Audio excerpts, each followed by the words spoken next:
الحمد لله رب العالمين والصلاة والسلام على سيد الأنبياء والمرسلين وعلى آله وأصحابه أجمعين، أما بعد.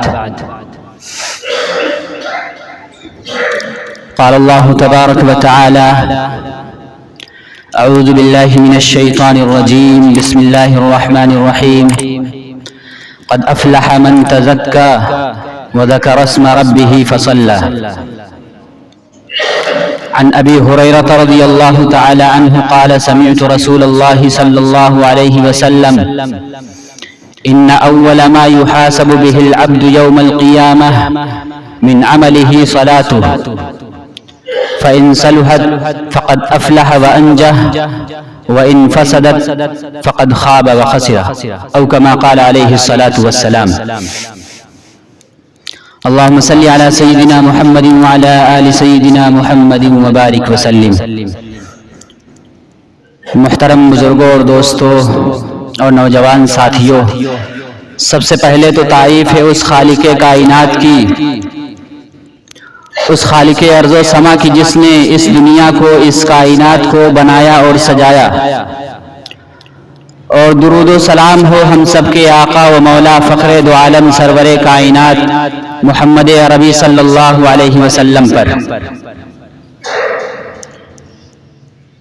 محترم بزرگوں، اللہ تبارک و تعالیٰ کا یہ بہت بڑا احسان ہے، بہت ہی بڑا فضل ہے کہ اس نے ہمیں اور آپ کو انسان بنایا ہے.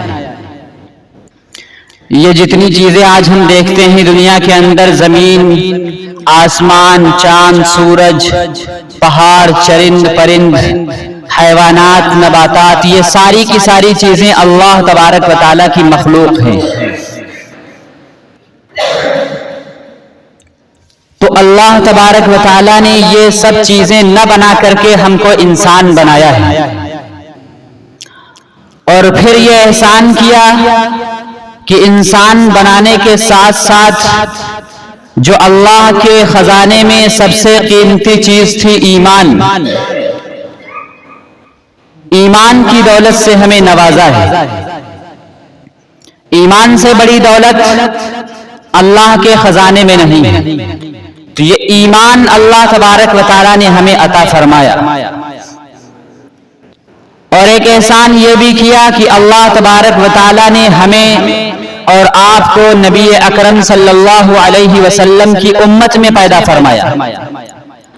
وہ نبی جس کی امت میں آنے کی تمنا کرتے تھے انبیاء اکرام علیہم السلام، کہ انبیاء نے تمنا کی تھی، یہ آرزو کی تھی، یہ خواہش کی تھی کہ یا اللہ ہمیں نبی پاک صلی اللہ علیہ وسلم کی امت میں پیدا فرماتے. تو اللہ تبارک و تعالیٰ کے کتنا بڑا احسان ہے کہ اس نے انسان بنایا، پھر مسلمان بنایا، اور پھر نبی اکرم صلی اللہ علیہ وسلم کی امت میں پیدا فرمایا. تو مسلمان بنانے کے بعد یعنی ہم ایمان والے ہیں، مسلمان ہیں. ایک مسلمان پر بحیثیت مسلمان ہونے کے جو سب سے پہلی ذمہ داری عائد ہوتی ہے وہ نبی اکرم صلی اللہ علیہ وسلم کی آنکھوں کی ٹھنڈک نماز ہے. آج آپ اندازہ لگائیں کہ نماز کتنے لوگ پڑھتے ہیں اور کتنے لوگ نہیں پڑھ رہے ہیں، جبکہ مسلمان ہونا یعنی مسلمان ہونے کے بعد سب سے پہلی جو ذمہ داری لگائی ہے اللہ تبارک و تعالیٰ نے انسان کے ذمہ، وہ نماز ہی ہے. اسی لیے نبی اکرم صلی اللہ علیہ وسلم نے اور آپ کے صحابہ اکرام نے زندگی کے ہر موڑ پر نماز کی پابندی کی ہے. اور اللہ تبارک و تعالیٰ نے قرآن کریم کے اندر ایک دو جگہ پر نہیں بلکہ سینکڑوں جگہوں پر نماز کی تاکید فرمائی ہے، نماز کا حکم فرمایا ہے. فرمایا اقیموا الصلاۃ، نماز قائم کرو. وَأَمُرْ أَهْلَكَ بِالصَّلَاةِ وَاسْتَبِرْ عَلَيْهَا، اپنے گھر والوں کو نماز کا حکم کرتے رہیے اور خود بھی نماز کی پابندی کیجیے، نماز کا اہتمام کیجیے. یا ایھا الذین آمنوا استعینوا بالصبر والصلاۃ، اے ایمان والو نماز کے ذریعے سے اور صبر کے ذریعے سے مدد حاصل کرو، اللہ تعالیٰ سے مدد مانگو. اقیموا الصلاۃ ولا تکونوا من المشرکین، نماز کو قائم کرتے رہو، مشرکین میں سے نہ ہو جانا. اور نبی اکرم صلی اللہ علیہ وسلم نے فرمایا من ترک الصلاۃ متعمدا فقد کفر، جس نے جان بوجھ کر نماز چھوڑ دی اس نے کفر کیا ہے، کافروں جیسا عمل کیا ہے، کیونکہ کفر اور نماز کے درمیان میں اگر کوئی چیز ہے تو وہ کفر اور اسلام کے درمیان میں اگر کوئی چیز ہے تو وہ نماز ہے۔ اسی لیے قرآن پاک میں اللہ تبارک و تعالیٰ کا فرمان ہے کہ اہل جنت اہل جہنم سے سوال کریں گے کہ تم نے کون سا گناہ کیا تھا کہ جہنم میں آ گئے، تم نے کون سا جرم کیا تھا کہ اللہ تبارک و تعالیٰ نے تم کو دوزخ میں ڈال دیا ہے؟ تو قالوا لم نک من المصلین، وہ کہیں گے کہ ہم نماز نہیں پڑھتے تھے۔ دین کے اور سارے کام کر رہے ہوں گے، کرتے ہیں، سب کی اپنی اپنی فضیلت ہے، اپنے اپنے ثواب ہیں، لیکن نماز کا جو عبادت ہے اس کا سب سے اونچا درجہ ہے۔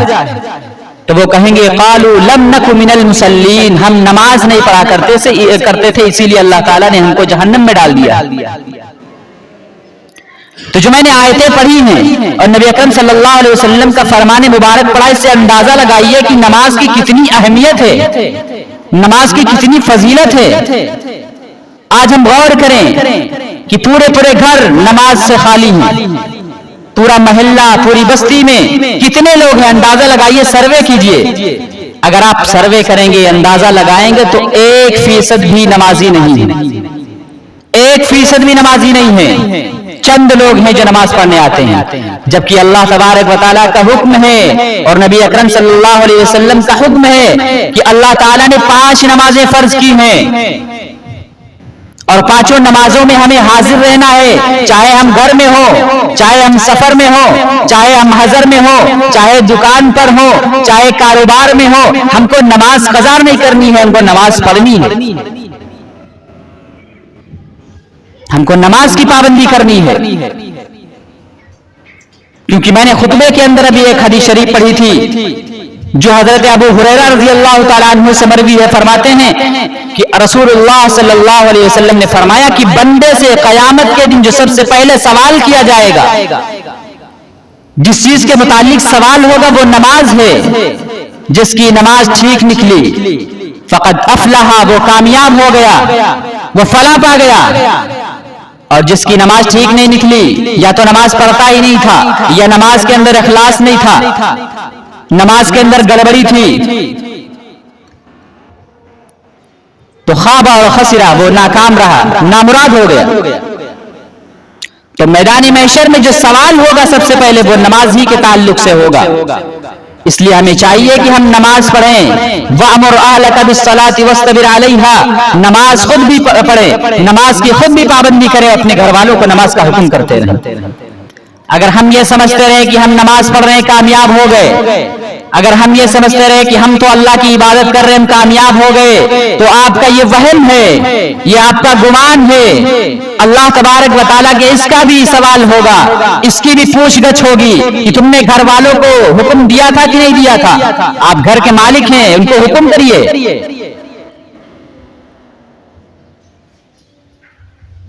اسی لیے نبی اکرم صلی اللہ علیہ وسلم نے فرمایا ہے کہ ہر چیز کی ایک نشانی ہوا کرتی ہے، ہر چیز کی ایک علامت ہوا کرتی ہے، ہر چیز کی ایک پہچان ہوا کرتی ہے۔ لِكُلِّ شَيْءٍ عَلَمٌ وَعَلَمُ الْإِيمَانِ الصَّلَاةُ، کہ ہر چیز کی نشانی ہوا کرتی ہے جس سے اس کو پہچانا جاتا ہے، اور اسلام کی نشانی نماز ہے، نماز سے مسلمانوں کو پہچانا جاتا ہے۔ اسلام کی نشانی، اسلام کی پہچان نماز ہے، الصلاۃ۔ اسی لیے اور دوسری جگہ فرمایا الصلاۃ عماد الدین فمن اقامها اقام الدین ومن هدمها فقد هدم الدین، جس نے نماز کو قائم کیا اس نے دین کو قائم رکھا، اور جس نے نماز کو چھوڑ دیا اس نے دین کو گرا دیا، کیونکہ یہ نماز دین کا ستون ہے، نماز دین کی بنیاد ہے، نماز دین کا پلر ہے۔ تو جس نے نماز کو قائم رکھا اس نے دین کو قائم رکھا، اور جس نے نماز کو چھوڑ دیا تو اس کے اندر دین نہیں، اس کے اندر سے دین نکل گیا۔ یہ نبی اکرم صلی اللہ علیہ وسلم کا فرمان ہے، کسی اور کا فرمان نہیں ہے کہ اس کو ہم سنیں اور اس کو بھلا دیں۔ یہ قرآن کریم کی تعلیم ہے، یہ نبی اکرم صلی اللہ علیہ وسلم کے فرمودات ہیں، جس میں یہ اتنی تاکید کی گئی ہے کہ تم کو ہر حال کے اندر نماز پڑھنی ہے، ہر حال میں نماز پڑھنی ہے۔ ایک حدیث شریف میں سناتا ہوں، حضرت عبداللہ ابن مسعود رضی اللہ تعالیٰ عنہ اس کے راوی ہیں، فرماتے ہیں کہ ایک آدمی کو اس حال میں لایا جاتا، وہ اتنی پابندی کرتے تھے نماز کی، جماعت کے ساتھ نماز پڑھنے کی، کہ ایک آدمی کو اس حال میں لایا جاتا کہ 2 آدمی اس کو سہارا دیے ہوئے ہوتے تھے اور اس کو لا کر کے صف میں کھڑا کر دیا جاتا۔ یہ صحابہ کرام کا حال تھا کہ نماز کی اتنی پابندی تھی۔ اسی طرح حضرت اسماء رضی اللہ تعالیٰ عنہ فرماتی ہیں کہ جب آخری وقت تھا آپ کا اور آپ کی زبان مبارک سے کلمے نہیں نکل رہے تھے، آواز نہیں نکل رہی تھی، اس وقت بھی آپ کی زبان پر نماز کے بارے میں کہ الصلاۃ الصلاۃ اقیموا الصلاۃ، نماز قائم کرتے رہنا، نماز قائم کرتے رہنا۔ اتنی تاکید نبی اکرم صلی اللہ علیہ وسلم نے نماز کی فرمائی ہے۔ مؤذن پکارتا ہے 5 وقت، اللہ اکبر اللہ اکبر، اللہ سب سے بڑا ہے، اللہ سب سے بڑا ہے۔ کوئی مالک اتنا پکارے گا کسی کو؟ آپ دنیا تصور کریں، دنیا کے معاملات میں کوئی مالک آپ کو بلائے گا کہ ہمارے پاس آؤ ہم تم کو کام دیں گے؟ خود جانا پڑے گا، کیونکہ تمہاری غرض ہے، تم کو اپنا مقصد پورا کرنا ہے۔ اور وہ احکم الحاکمین، وہ ارحم الراحمین، جو بادشاہوں کا بادشاہ ہے، جو مالکوں کا مالک ہے، اور وہ ہمیں 5 وقت بلا رہا ہے کہ آ جاؤ، کامیابی اسی میں ہے۔ حی علی الصلاۃ، آؤ نماز کی طرف، حی علی الفلاح، آؤ کامیابی کی طرف۔ اتنا بڑا بادشاہ، اتنا بڑا شہنشاہ ہمیں بلاتا ہے اور ہم صرف جمعے کے دن حاضر ہو جاتے ہیں۔ وہی تو اللہ ہے جو ہمیں 5 وقت بلاتا ہے، ہم کہاں چلے جاتے ہیں؟ میں سب کی بات نہیں کر رہا ہوں، میں ان لوگوں کی بات کر رہا ہوں جو نماز چھوڑ دیتے ہیں۔ تو اللہ کے حکم پر عمل کیجئے، نبی اکرم صلی اللہ علیہ وسلم کے فرمان پہ عمل کیجئے، نمازوں کی پابندی کیجئے۔ نماز کا تو یہ حال ہے کہ نبی اکرم صلی اللہ علیہ وسلم نے فرمایا کہ بچوں سے پیار کرو۔ آپ بچوں سے بہت پیار کیا کرتے تھے اور آپ نے حکم بھی دیا ہے کہ بچوں سے پیار کرو، لیکن جب نماز کا معاملہ آیا، جب نماز کی باری آئی تو فرمایا کہ جب 7 سال کا بچہ ہو جائے تو اس کو نماز کے لیے کہو، اس سے کہو کہ بیٹے نماز پڑھو، اور جب وہ 10 سال کا ہو جائے پھر بھی نماز نہ پڑھے تو اس کو مارو۔ مار کا مطلب ہے کہ ہلکی مار ماری جائے۔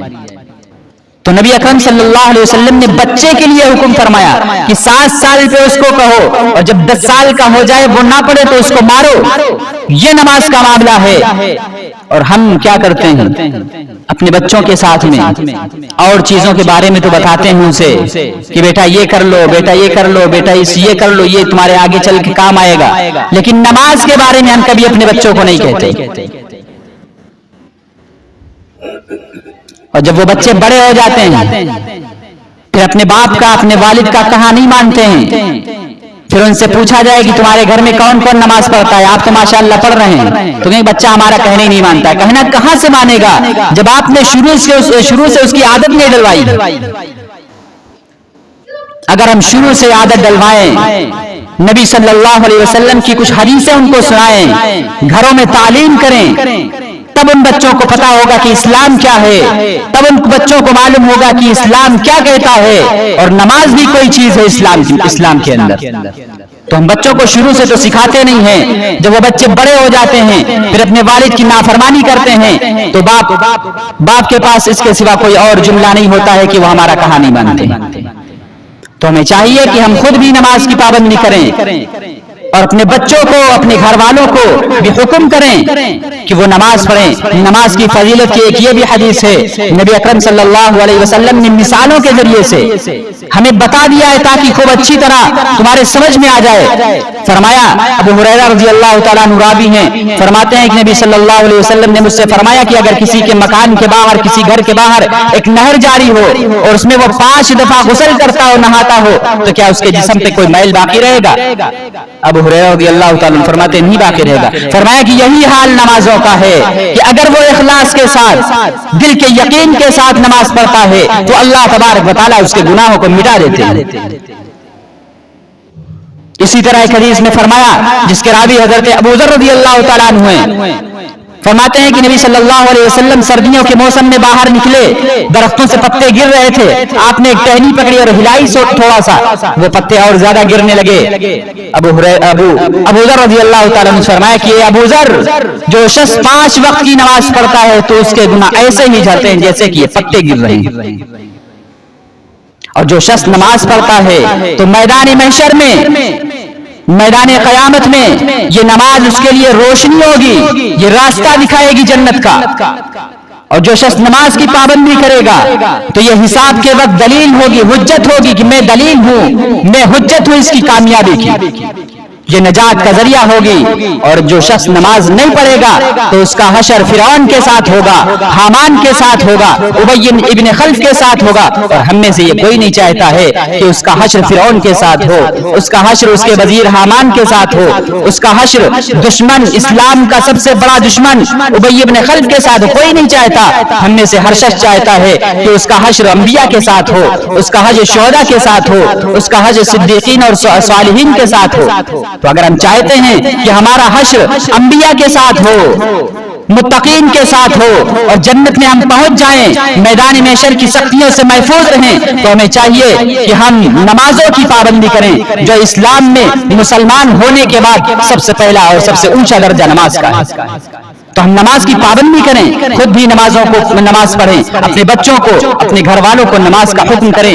اللہ تبارک و تعالیٰ سے دعا ہے کہ اللہ تبارک و تعالیٰ ہمیں ان باتوں پر عمل کرنے کی توفیق عطا فرمائے۔ وآخر دعوانا ان الحمد للہ رب العالمین۔ جنہوں نے سنتیں ادا کی ہوں سنتیں پڑھ لیں۔